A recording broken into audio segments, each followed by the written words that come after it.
All right, it's week two. Week two of inspiration, 6 inspirational videos to keep you out of the weeds. It's inspiration over lunch. And today we're going to talk about micro day parting and media modality. And I'm sure it feels like a long time since we hung out at the event, but you've got to get inspired. You've got to stay inspired to make big changes. Now, 62% of Americans eat lunch at their desk. Now this is what I call a micro day part opportunity, and I'm trying to leverage media modality to actually get you inspired and keep you motivated to change what you're doing at your organization. So I'm going to talk about media modality and micro day parting today. Here's the deal. Micro day parting and media modality is not much different than what we used to refer to as occasion-based marketing. Now, if you're not familiar with occasion-based marketing, just think of any Corona ad you've ever seen. That you know immediately is Corona, right? And what they're trying to do, especially in the liquor industry, is get you to think of an experience in the real world and tie it to their product. So every time you're at the beach or it's a hot day or it's nice outside, they want you to think about having a Corona with a beautiful lime and enjoying that experience. Now this has a direct impact on when you decide to drink Corona. Now we talked about Google Trends when I saw you, and this is Google Insights, which is now Google Trends. And if you look at the demand for Corona beer over time since 2004, you can see that every summer there's this huge spike, right? That huge spike in interest is exactly what they've done with occasion-based marketing. They've defined a time in your head when you believe you should be drinking a Corona. You don't drink a Corona on December 31st. You drink a Corona when you're at the beach in great weather. And that concept we can leverage for ourselves. This is something that's called the American Time Use Survey. It's done every couple of years by the U.S. government, the Bureau of Labor Statistics.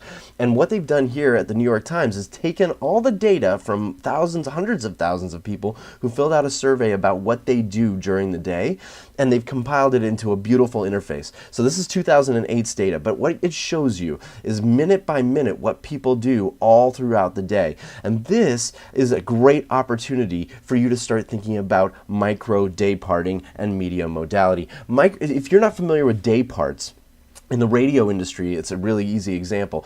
What they do is they price their advertising based on the time of day in which you're going to be listening to the radio. Now, the most important piece of that puzzle is during drive time, that's a day part. It's 4 hours in the morning and 4 hours in the afternoon when most people are in their cars listening to the radio, which is why it's the most expensive time to buy advertising on radio. So obviously that makes a lot of sense. And you can see in this chart that there's a commuting time. Now, I'm trying to reach you. I sent this email today at 12:10 in your time zone. Why did I do that? Because most Americans are actually eating and drinking at 12:10 in the afternoon. They're eating at their desk. So 62% of Americans eat at their desk. That's probably you. I've got a better than 50% chance that you're sitting at your desk right now reading this email and watching this video. And I know that it starts at about 12:10 and that most people spend about an hour and 10 minutes eating or drinking at their desk during this time. So this is the opportunity to start thinking this way. Now, maybe you want to get people while they're traveling. Here's commuting, right? You can see that curve, men, women. You can see how people are interacting with, what activities they've got. And if you can start thinking about reaching them at those specific times, you're now thinking about micro day parting. If I wanted to reach men for the 9 minutes they spend on the computer at night, it's at 9 p.m. 9 p.m. most men are on the computer. That's a really big opportunity if I start thinking about that. Let's think about personal care, okay? Now, personal care, we mostly think, stereotypically, women are spending a lot of time getting ready in the morning. Well, guess what? Men also are spending an average of 40 minutes every morning getting ready. And we can see that it starts at about 6 a.m. and it starts to peter out by about 7:30, 8:30. So that's the opportunity. How can you define what media you need to send your content in and what micro day part you can define for the audience in which to consume that content? So right here, if I want to reach people while they're shaving in the morning, I've got to realize that they can't watch a video because they've got to look at the mirror. I've got to realize that it's going to probably then be audio that I'm going to send them because they can't read on their phone, but I can give them a podcast that lasts exactly 39 minutes while they're getting ready, they can listen to every single morning, and I can define that time for them.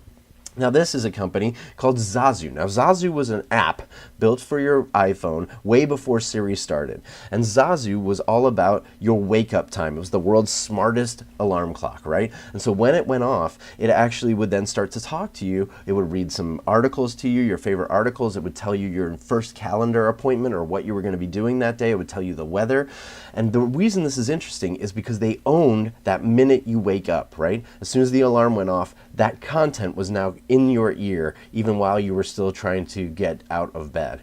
And this is really smart because PepsiCo, who owns Quaker, the porridge people, the cereal bar people, they found this app unbelievably interesting, and they invested a huge amount of money in helping own this app so that when you woke up and if you had on your calendar that you were going for a run this morning and the weather was only 30 degrees, it would suggest that you have a nice bowl of hot steaming porridge before you leave for your run to get you ready for your day. Now that's owning a specific segment of the day. So this week at the Dry Erase Board, to keep you inspired, I want you to start brainstorming when your audience's day you can be most relevant. I want you to start naming specific, very specific times in which you can own some time. If it's right before dinner when the family's trying to get it organized to get cooking, think about that specific moment and define it for the audience. What kind of content would they want? What media is most accessible at that specific time? If you're trying to reach people while they're driving, don't send them an email. You've got to actually reach them with some audio perhaps because they can't watch a video. How can you own that specific micro day part? So this has been another week of inspiration over lunch. I'm sure you're enjoying your lunch. While you're sitting there eating your sandwich, I want you to start thinking exactly about micro day parts and media modality. And I'll see you next week at Inspiration Over Lunch.